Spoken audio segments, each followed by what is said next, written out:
The excessive oil level warning in Mazda vehicles affects models with Skyactiv G and Skyactiv D engines from around 2012 onwards. This warning is often triggered by a faulty oil level sensor, OLS, located in the oil pan.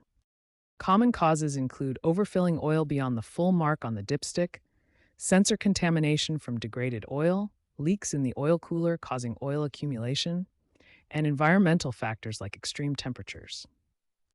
When triggered, the warning illuminates a dashboard light and may log error codes. It doesn't shut down the engine but can lead to oil consumption or leaks if ignored.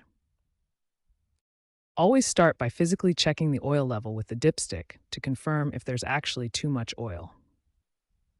To diagnose the problem, use an OBD2 scanner to check for codes like P1647, a Mazda-specific code for oil level issues. First, ensure the oil level is correct by draining any excess. Precise oil levels are crucial in Mazdas, so avoid impulsive topping off. If the warning persists, the oil level sensor, OLS, might be faulty and require replacement, costing around $100 to $300 for the part. If there is contamination, you may need to flush the system. For oil cooler leaks, replacing the cooler is necessary.